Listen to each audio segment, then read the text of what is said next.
4, 5, 6, 7, 8. So these are about 8 figs. Alright, so if you mess up this recipe and you leave a comment saying that it didn't come out right, I'm going to put by your comment, worst cook.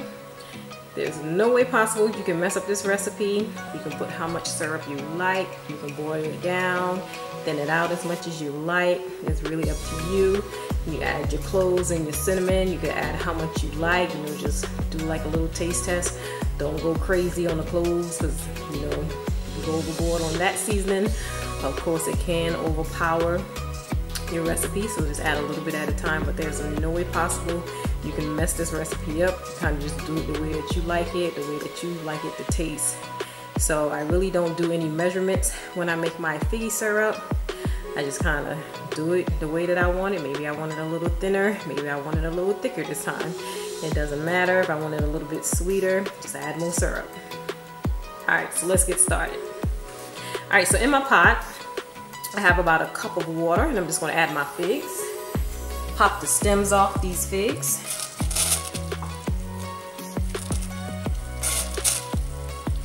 I don't do any kind of straining to my syrup at all. I eat the whole fig. I was so happy when I found these. I have a hard time finding fresh figs a lot of times, especially certain times of the year. So made sure I stocked up on these. So I just got these out of the freezer and thawed them out in some hot water. We're gonna let that boil down, and then we'll just add our syrup and our cloves and cinnamon, and that's pretty much it. All right, so we're gonna go ahead and add my cinnamon. Flavors marinating there. And what I'll do is just add my syrup last. I'm just gonna let it get boiling down real good and get the figs nice and soft. Here's my cloves that I have none of. I hope I got some more cloves. I'm just gonna turn my fire down just a bit, just until my figs get nice and soft and start breaking apart. Alright, so I ran out of my cloves, out of my powdered cloves. So I'm just going to use my whole cloves.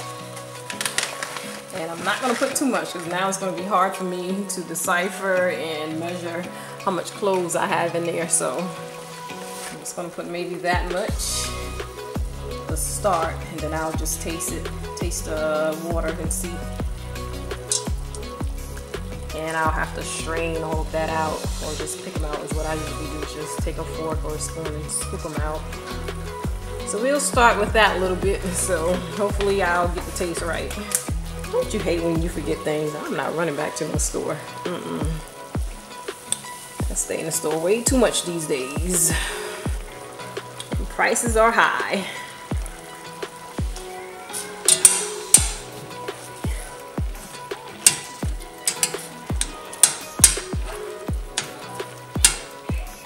Alright, so I'm just breaking them apart. They're nice and soft.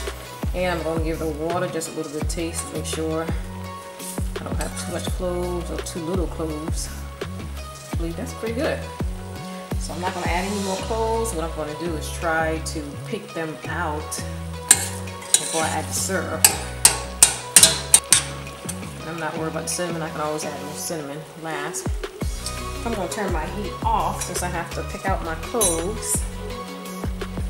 Alright, so hopefully I got all of the cloves out. And what I did was turn my heat back on, and I'm going to go ahead and add my syrup. If I didn't get all out, I'll just warn them. Beware. I'm just going to let this boil down. And y'all, I almost forgot, you do need lemon juice. So I'm just going to put about 2 tablespoons. Maybe you can just start with 1 and see how it tastes. And also remember too, when you're making your syrups, that they are always more thin when it's hot. So also keep that in mind when it comes to, you know, getting the desired consistency. So I'm doing 2 tablespoons of lemon juice. Just be careful with the seeds.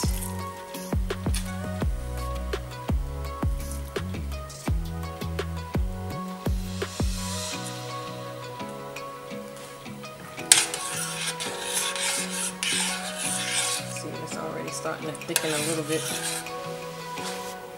Alright, so I had this simmering for about 10 minutes or so, just letting the flavors and the color get into the figs, and as you can see, it is a lot browner. And I am going to let it simmer just for a little while longer, not too much longer because my liquid is getting very low. So even with this consistency, I know when it cools, it's still going to give me more of a jam-like consistency, like jelly and jam. Like I said, you can't mess it up. It goes really well on toast. You can eat it with almond butter. We like it on our spelt waffles, our spelt almond butter waffles. And you know, if you like cheese, you're a dairy eater, give it some crackers and cheese. I think some people put like figs on meat, if I'm not mistaken. So you can eat this with just about anything. Alright, so I think I'm going to stop here. It has a nice consistency. I don't want it too thick, although I know when it cools it's going to be a lot thicker. But